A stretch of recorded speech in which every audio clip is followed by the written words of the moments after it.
Welcome back, everybody, to Be Like Christ. Today we're talking about Leviticus chapter 21 in 5 minutes. Free PDF. There's a link down in the description. When did the events of chapter 21 take place? Well, as with the rest of the book of Leviticus, we're placed approximately 1490 BC. That's when God would have given all these commands and laws to Moses to give to the Israelite people.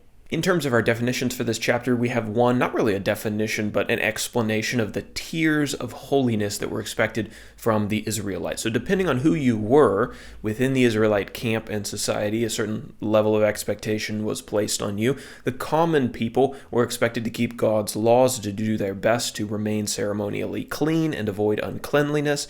A higher level of expectation was placed on the regular priests who served in the tabernacle, Aaron's sons at this time.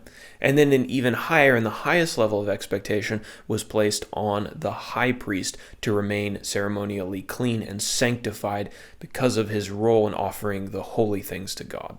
And that's really what we're going to talk about as we jump into chapter 21 in our outline here. The first section, verses 1 through 9, the holiness of the priesthood. So this isn't about Aaron, the high priest. This is about his sons who served with him in the tabernacle.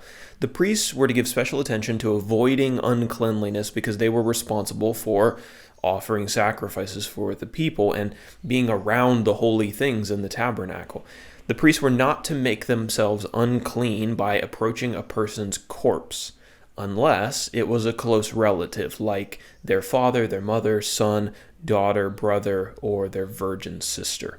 They were not to shave off parts of their head, or shave the corners of their beard, or cut themselves. Those things were associated with pagan practices. They were not allowed to marry a defiled woman, or a divorced woman, or a woman who had previously been a prostitute. If the daughter of a priest was caught in immorality, in quote, whoring herself, she was to be burned. So there were expectations on the priest's family as well. And then in verses 10 through 15, we talk about the holiness of the high priest. So this is Aaron at this time, but he'll be later succeeded by other high priests, and they were supposed to abide by an even higher, even greater standard of holiness than the regular priests. The high priest was not to tear his clothes or to let the hair of his head hang loose. Those were signs of mourning. He was not to make himself unclean by approaching a dead body, even close relatives, right? So the priests were allowed to help with close relatives. The high priest was not even allowed to help with his father or his mother, right? His role was that special.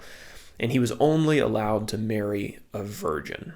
And then our final section, verses 16 through the end of the chapter, blemishes amongst the priesthood. So any of Aaron's sons who had a, quote, blemish were not allowed to offer sacrifices to the Lord at the altar in the tabernacle. Several blemishes are specifically mentioned here in the text: blindness, lameness, mutilation, deformity, an injured foot, an injured hand, a hunchback, dwarfism, eye defects, itching diseases, crushed testicles, and scabs.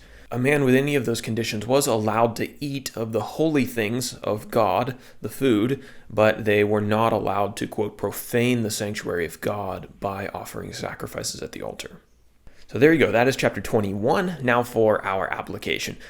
Notice that God had higher expectations for those who were in leadership in the camp of Israel. As we just talked about, the high priest was expected to maintain a sanctified lifestyle beyond that of the common people. And in the modern church, God continues to have higher expectations for those who seek leadership positions. The Apostle Paul gives a unique set of qualifications for those who wanted to serve the church in the role as an elder in 1 Timothy chapter 3 and in Titus chapter 1, verses 5 through 9. Those qualifications must be met and maintained in order for a person to serve. Those qualifications, just by nature of them being qualifications, are exclusive. They exclude people whose lives don't meet a certain standard, which is essential to protecting the sanctity of the church. And any attempt to ease or to try to water down the necessary requirements is a disrespect to the church that Jesus died to purchase. And one of the reasons I want to make this the application is because we live in an inclusive culture, right? We always want to include people. We don't want anyone to be excluded. And so sometimes we tend to, if somebody wants to become an elder and they don't quite meet the qualifications, we say, it's okay, maybe they can meet the qualifications later. They requested this. Everyone knows that they want this position. It would be embarrassing for us not to give it to them. So maybe we can ease some of these qualifications a little bit and kind of let them slide in and hope they do better in the future. No. That is not the game that the church is playing. That is not why God gave those requirements. You notice here God's unapologetic exclusions. He said, if you don't meet these qualifications, you're not fit to lead. Why was that? It was because of the importance of the institution.